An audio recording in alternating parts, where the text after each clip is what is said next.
journée de découverte à différents niveaux. Donc on a des jeunes qui sont dans une classe où ils sont de l'Est, de l'Ouest et du Nord du département. Je m'appelle Manon, je suis ici pour une sortie culturelle à Amboise. Sur le Clos Lucé, j'ai appris que c'était la demeure de François Ier qui a donné à Léonard de Vinci pour qu'il laisse libre cours à son imagination.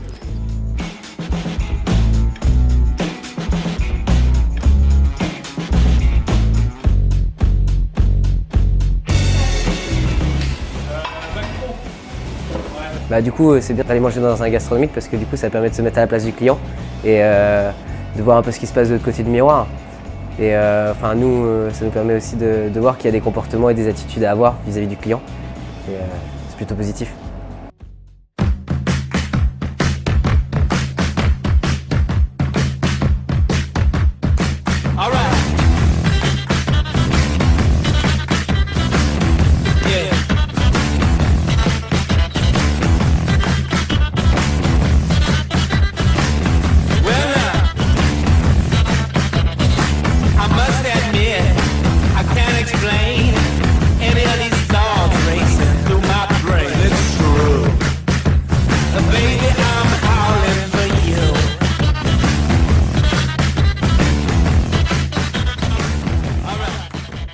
Ça m'a beaucoup appris et maintenant au moins ça m'a fait prendre conscience des choses que je connaissais pas.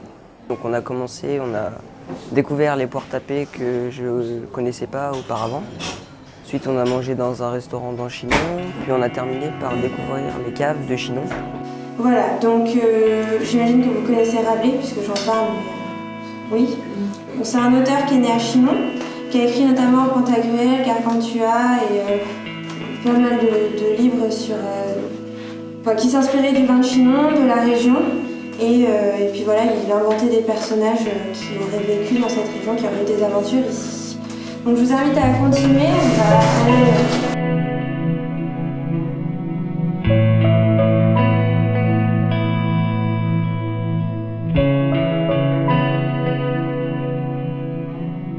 Donc là, c'est une cave qui est très liée à l'histoire de Rabelais, puisque comme vous le voyez ici, on imagine qu'elle lui est appartenue. Donc on n'a pas vraiment de preuves, mais en tout cas, il avait une boutique de vin qui était située en bas de la rue. Et en tout cas, on l'imagine ayant grandi dans ces caves, et son père, il y aurait eu une cave aussi, mais il stockait son vin.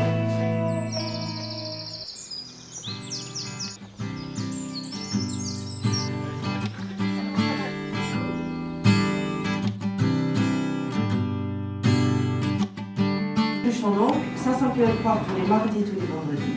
Et la production commence début septembre pour finir fin mars. Alors pour que vous ayez une petite idée, là nous venons de finir 22 tonnes.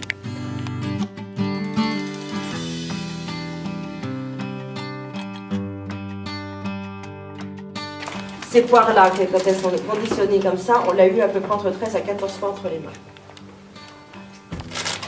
C'est long. C'est très long. Ça coûte combien par exemple? C'est 14 €. Donc cette expérience-là a fait que ça m'a beaucoup aidé dans le cadre de mon travail. Quand les clients me posaient une question, au moins je pouvais leur répondre correctement.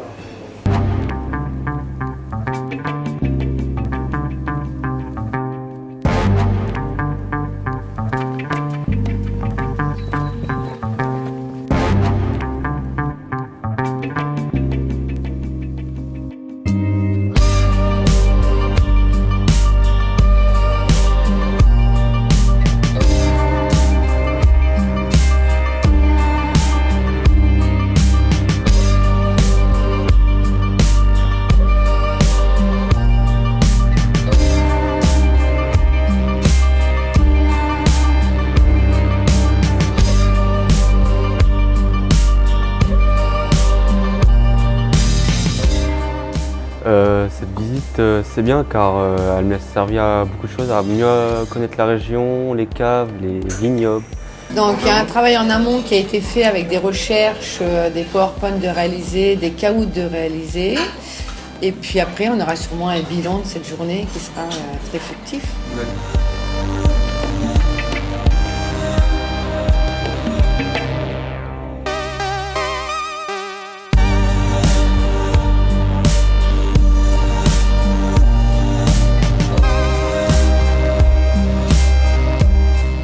sorti à Loches, à une confiserie, et depuis ce jour, j'ai pu renseigner des touristes vers cette entreprise. Alors là, on coule sur des plaques de marbre, parce que le marbre a la particularité de garder la chaleur. Si vous voyez, tout à l'heure, on a coulé du sucre à 155 degrés, et la plaque a emmagasiné la chaleur uniquement sur la circonférence où on l'a coulé. Et ça ne va pas coller. Et comme c'est un très mauvais conducteur de chaleur, la chaleur ne s'en va pas à droite à gauche, elle reste uniquement ici. Et l'oxygénation du sucre va lui donner cette couleur beaucoup plus claire. Alors vous voyez que le sucre à cette température, on en fait absolument tout ce qu'on veut. Donc là, à chaque fois que je l'étire, il s'oxygène, il se remplit d'air.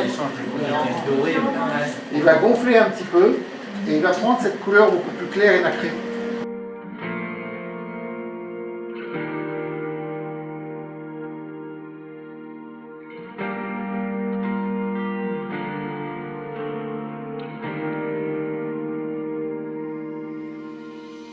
J'ai pu renseigner les clients, j'ai pu les conseiller.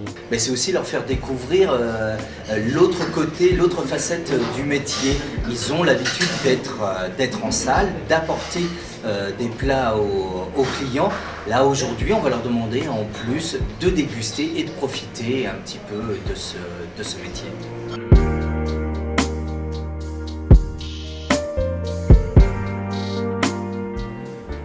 J'ai rencontré ce monsieur-là en Bretagne. Ah ouais, on a eu l'occasion de travailler ensemble. D'accord. Donc quand vous avez travaillé dans une entreprise, il faut avoir un comportement exemplaire parce que vous allez forcément croiser quelqu'un qui connaît quelqu'un. Et si vous faites les cons, ça revient. Donc voilà, ça c'est une petite leçon de la vie. Là, il y a une belle leçon. Qui sont les futurs ambassadeurs de l'Indre-et-Loire? C'est nous!